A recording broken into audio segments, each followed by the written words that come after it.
Hello, my name's Daryl. I'll be taking a look at Danaos Corporation, which provides container and dry bulk vessels services.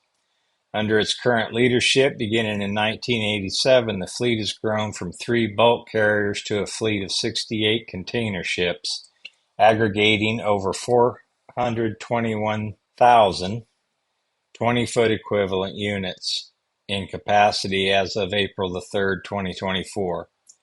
The company is headquartered in Greece and has traded on the New York Stock Exchange since 2006. In this report, I'll be using data provided by Seeking Alpha, Fast Graphs, Simply Days Dividends, and Ticker Data. I am a subscriber of these services. In addition to the primary coverage of Danaos, I may refer to Global Ship Lease and Costamare as they are comparable competitors. For full disclosure, my current holdings represent about 4% across 2 portfolios. Danaos is a small cap stock within the industrials sector, and it has a market capitalization of about 1.76 billion and an enterprise value of 1.81 billion. The market tends to price DAC below its book value, which currently sits at 155.33 per share, while the last closing price was $90.59 on Friday, May the 25th. Danaos is going to report earnings. They're scheduled to report on May the 28th before the market open. The consensus EPS estimate is $7.75 per share, which is an 8.5% increase year over year. And the consensus revenue estimate is $248 million, which is a 1.8% increase year over year. Over the last 2 years, DAC has beat their estimates 75% of the time and has beaten revenue estimates 100% of the time.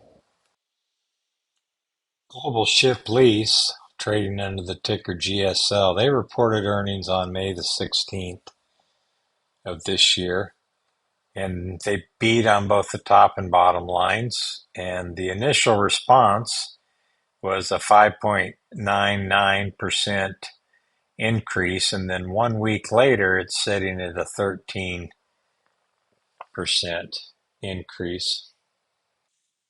If we look at the total returns for DAC compared to Global Ship Lease or GSL and Costamare, CMRE, year to date, we can see that they've all three handily beat the S&P 500, which is up 11.2% so far this year, and the others are quite a bit higher than that.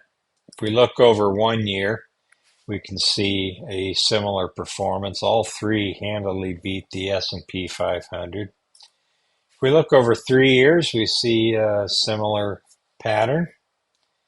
And if we go out 5 years, we also see the same pattern with DAC leading the way over 5 years. If we go out past that, they start running into some trouble compared to the S&P 500. But the last 5 years have been pretty good years for these shipping companies.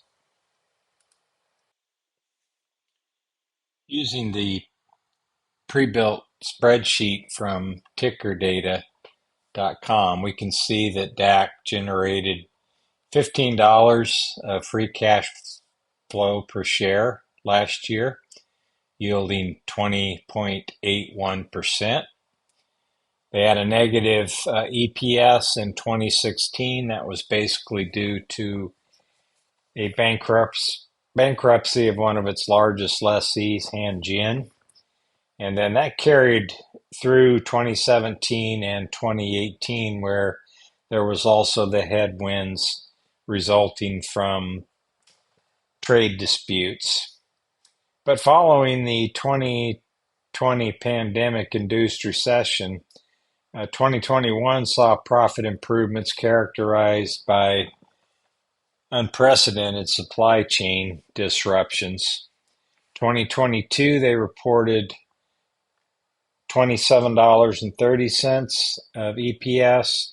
2023 was $28.99, and they have an estimated EPS of $29.77 for 2024 and $22.33 for 2025. If we look at their revenue, it follows a similar pattern. In 2022, they reported $993 million of revenue, which was $48.50 per share. 2023 was $952 million for $47.91 per share. And their estimated revenue for 2024 is $963 million or $48.44 per share. And 2025 is estimated to be $810 million or $40.75 a share.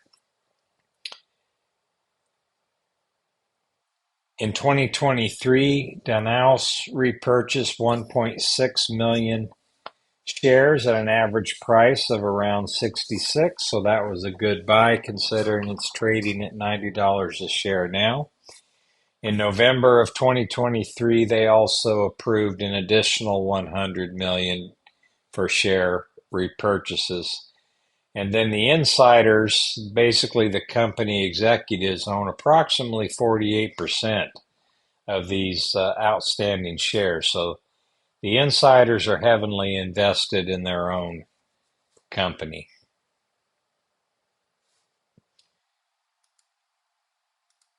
If we move to profitability, we can see that expanding revenue over the cost of revenue. So their cost of revenue is not going up nearly as fast as their profits. They have a 15-year revenue CAGR of 15.7%, a 10-year of 4.9%. And their gross profits are really outstanding. They're some of the leading in this industry, with 65% this past year. 5-year average is 59%. A 10-year average is 55.2%.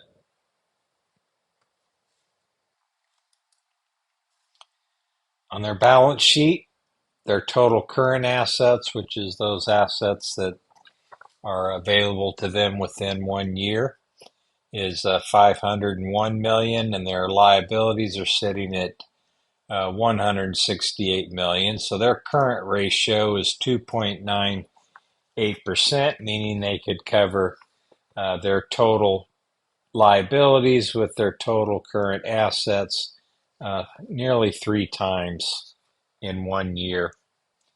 Their debt to asset ratio is down to 11%.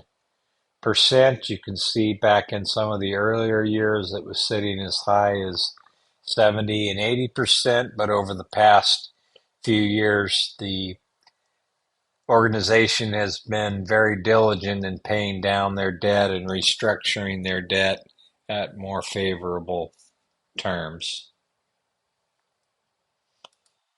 And as far as dividends, they did start paying dividends about 3 years ago in 2021. Those were their first dividends in quite a long time. But once again, we can see that those dividends are easily covered by their free cash flow and expected cash flow over the next couple of years. They basically have a payout ratio of 10.53% and a free cash flow payout ratio of 19%. So those are pretty low compared to many companies.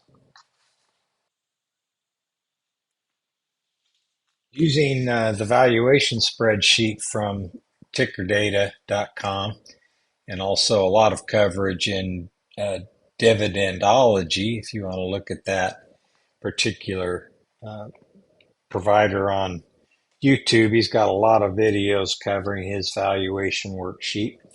But we'll take a look at DAC using this particular worksheet. You can see the business metrics, the key business metrics here on the left, some of the current ratio, which we've discussed, the profit ratio, the net income ratio, return on invested capital, revenue per share, net income per share, and cash per share.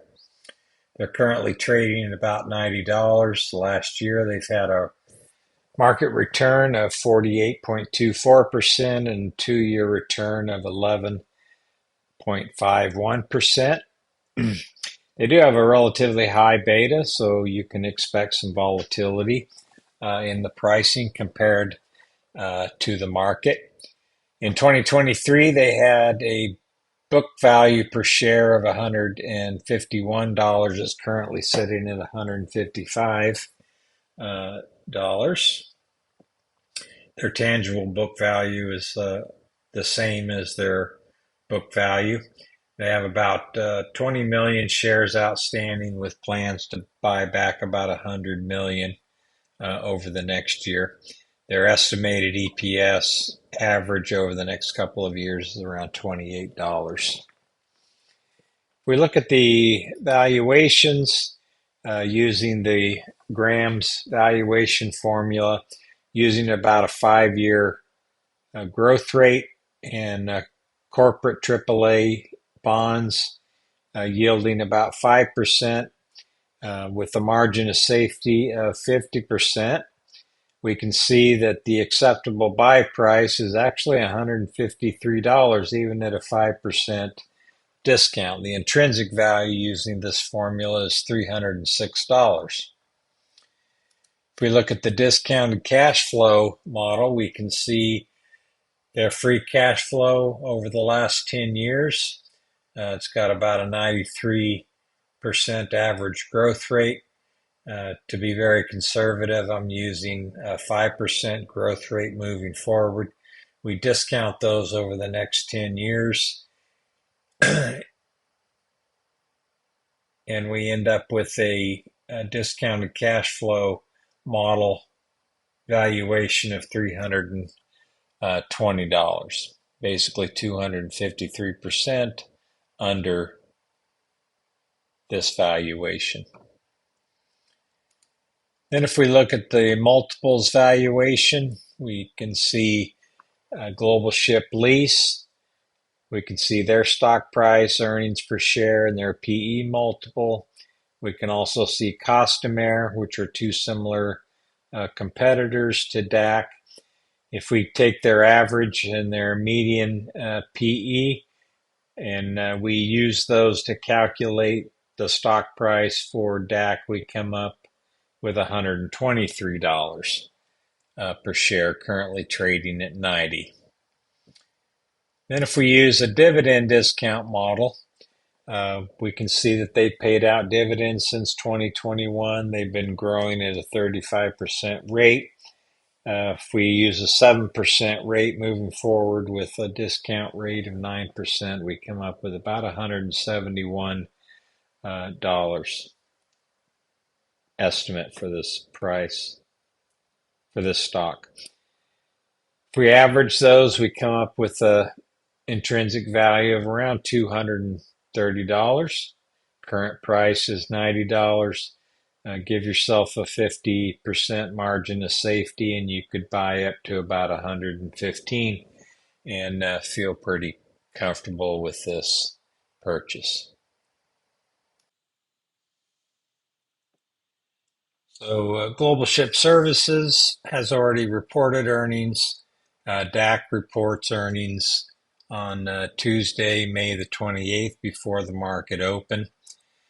We can see that Global Ship Lease over the year to date has increased about 49.2%, while DAC has only increased about 23%.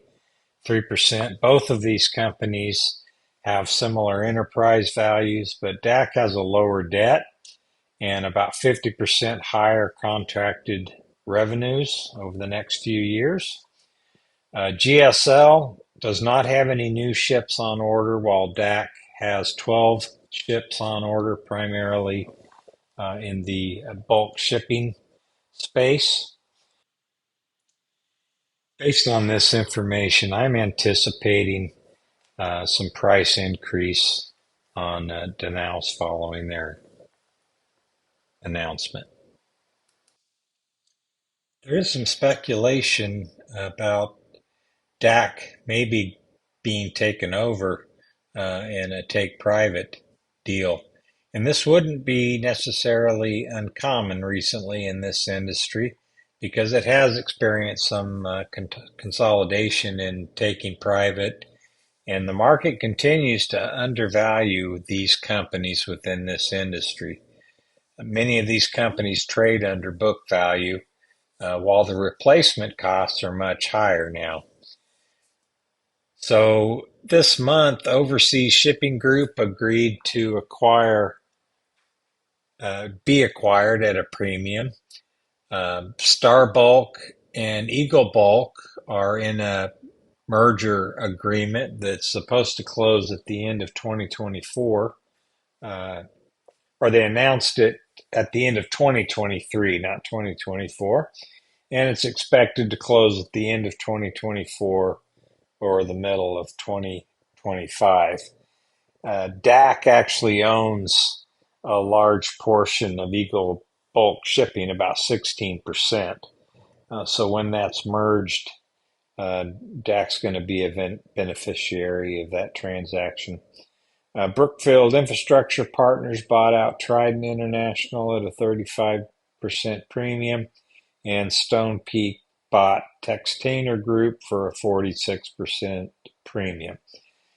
So there is some precedent for some take private or mergers or buyouts, and there is some speculation around that happening with DAC as well, possibly as high as $125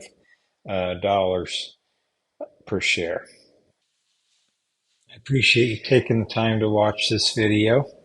If you liked it, please press that like button and feel free to leave a comment in the comments section below on your thoughts on Danaos.